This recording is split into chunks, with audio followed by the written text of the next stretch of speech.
Assalamualaikum warahmatullahi wabarakatuh. Apa kabar? Mudah-mudahan pada sehat ya. Hari ini kita akan pelajari tentang pewarisan sifat menurut hukum Mendel. Sebelum dimulai, mari kita awali dengan pembacaan basmalah bersama-sama. Bismillahirrahmanirrahim. Nah, dasar pewarisan sifat dikemukakan oleh Tuan Mendel dengan nama lengkap Jude John Mendel melalui eksperimen persilangan kacang ercis Pisum sativum. Melalui eksperimennya, beliau mengemukakan dasar pewarisan sifat yang kita kenal dengan hukum Mendel 1 dan hukum Mendel 2. Ya.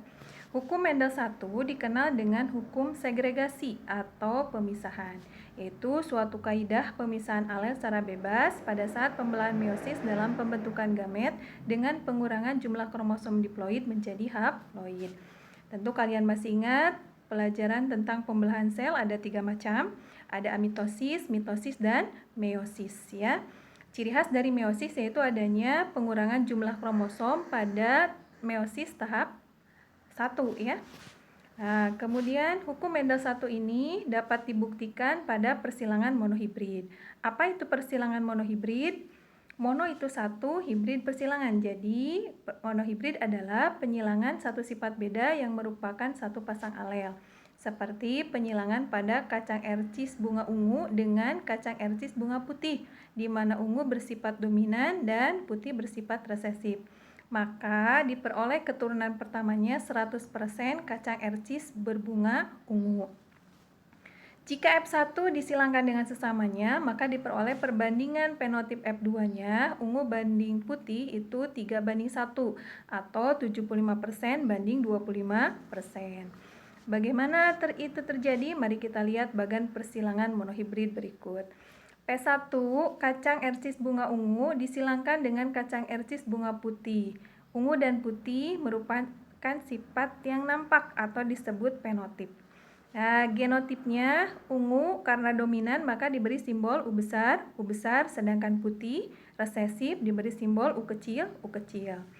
Nah, gamet, pada saat bentukan gamet maka berlaku hukum Mendel 1, yaitu pemisahan pasangan alel U dengan U besar, U kecil dengan U kecil terpisah. Sehingga nanti ada 2 U besar dan 2 U kecil. Karena sama jenis gametnya maka diwakili oleh 1 ya.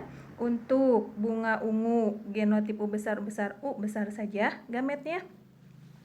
Jadi dalam satu gamet ada satu alel ya.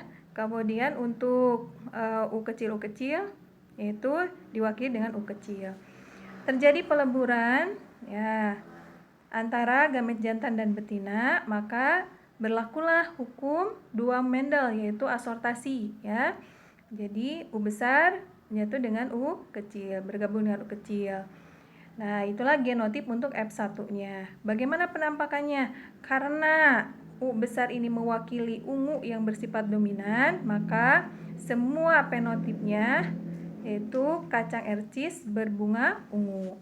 Jika F1 kacang ercis bunga ungu disilangkan dengan kacang ercis bunga ungu yang masing-masing bergenotip U besar U kecil, maka gamet yang terbentuk ada masing-masing ada 2 jenis yaitu U besar dan U kecil.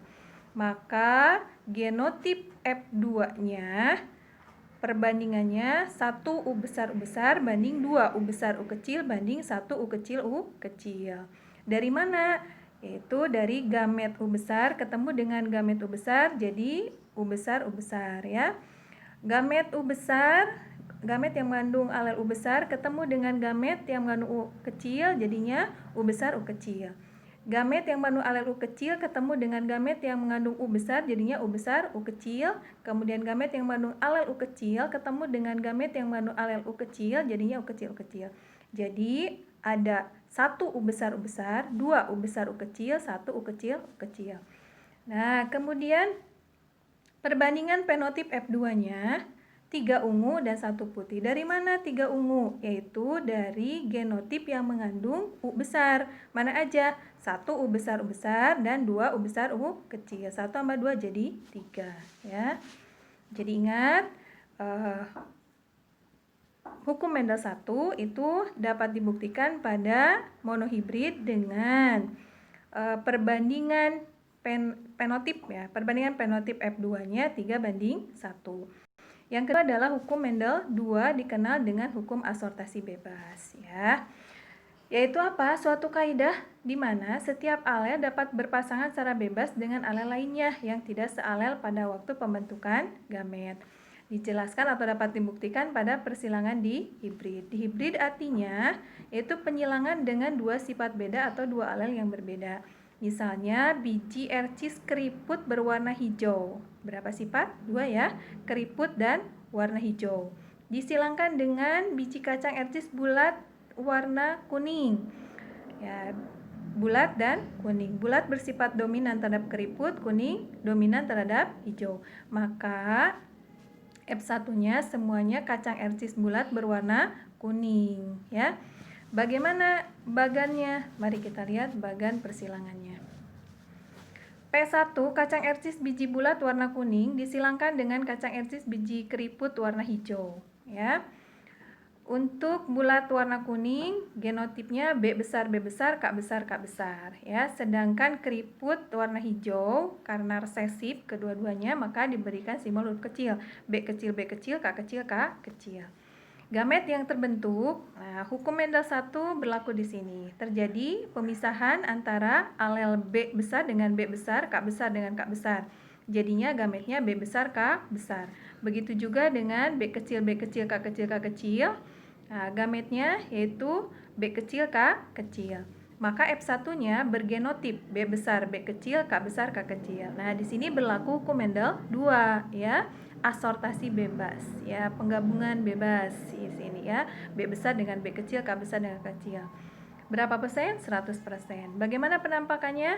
Karena B besar ini mewakili dari bulat yang bersifat dominan terhadap keriput dan K besar ini merupakan simbol untuk kuning yang bersifat dominan terhadap hijau, maka penampakannya jadi kacang ercis biji bulat warna kuning sebanyak 100%. Jika F1 disilangkan dengan sesamanya dengan genotip B besar, B kecil, K besar, K kecil ya, kedua-duanya, maka gamet yang dihasilkannya ada 4 macam. Dari mana?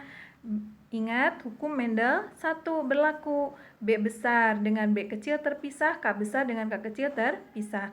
Maka ada kemungkinan B bergabung dengan B besar dengan K besar, B besar dengan K kecil, kemudian B kecil dengan K besar, B kecil dengan K kecil.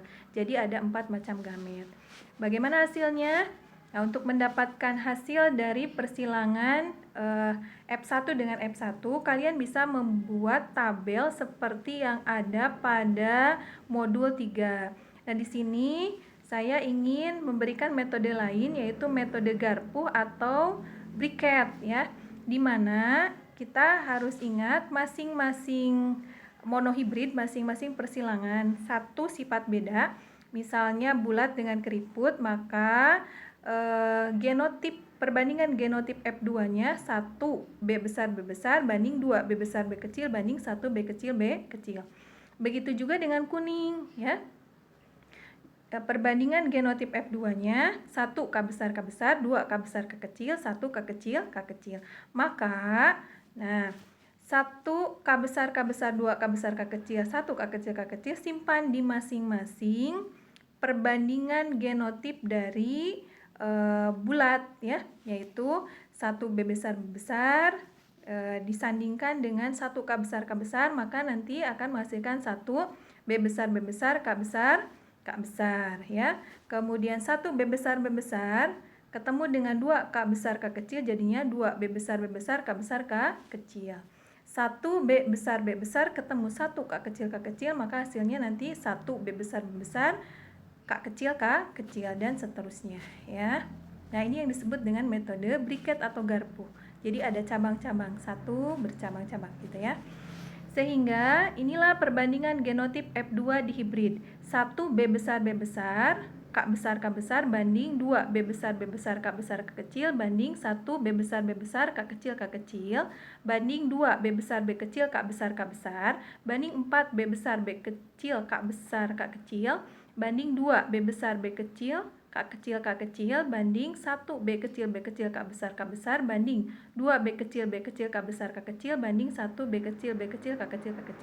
Kalau kita amati di sini ada sesuatu yang bisa kita jadikan sebagai patokan ya, dimana kalau pasangan alelnya homozigot kedua-duanya, maka angka yang ada di depannya 1, baik homozigot dominan maupun homozigot resesif. Apakah kedua-duanya dominan atau kedua-duanya resesif, atau salah satunya dominan, salah satu resesif. Kalau homozigot maka di depannya 1. Buktinya di sini. B besar, K besar ya. Kedua pasang alel ini sama-sama dominan. 1 B kecil K kecil ya. Kedua-duanya homozigot resesif. Kemudian ada juga yang satu homozigot dominan, yang satu homozigot resesif, yaitu B besar K kecil. Angka di depannya 1. Kalau ada salah satu dari pasang alelnya heterozigot, maka angka di depannya 2. Kalau kedua-duanya dua pasang alelnya heterozigot, maka angka di depannya 4 ya. Nah, jadi bagaimana dengan perbandingan fenotip F2-nya ya? Nah, yang mengandung B besar K besar, maka fenotipnya yaitu bulat kuning. Mana aja? 1 B besar K besar ditambah 2 B besar K besar K kecil ditambah 2 B besar B kecil K besar ditambah 4 B besar B kecil K besar K kecil. 1 tambah 2 tambah 4 jadinya 9. Yang kedua yaitu yang mengandung B besar dan K kecil ya. Yaitu maka akan memperlihatkan warna bulat hijau. Mana aja? 1 B besar K kecil dengan 2 B besar B kecil K kecil. Ada berapa? Ada 3 ya. Kemudian ada keriput kuning, berarti mengandung B kecil ya dan K besar ya. Mana aja? 1 B kecil K besar ditambah 2 B kecil K besar K kecil. Ada berapa? Ada 3. Dan keriput hijau berarti mengandung B kecil dan K kecil. Mana? 1 B kecil K kecil ya. Jadi kesimpulannya, dasar pewarisan sifat itu didasarkan pada hukum Mendel 1 dan 2. Hukum Mendel 1 dikenal dengan hukum segregasi atau pemisahan alel pada saat pembentukan gamet dan dapat dibuktikan pada persilangan monohibrid dengan perbandingan fenotip F2-nya 3:1. Kemudian hukum Mendel 2 atau asortasi bebas dapat dibuktikan pada persilangan dihibrid dengan perbandingan fenotip F2-nya yaitu 9:3:3:1. Iya. Jangan sampai lupa ya, karena materi hari ini merupakan prasyarat untuk pertemuan yang akan datang, yaitu penyimpangan semu hukum Mendel ya. Sekian, mudah-mudahan apa yang dipelajari menjadi ilmu yang bermanfaat. Terima kasih, selamat berkarya, mau berprestasi. Assalamualaikum warahmatullahi wabarakatuh.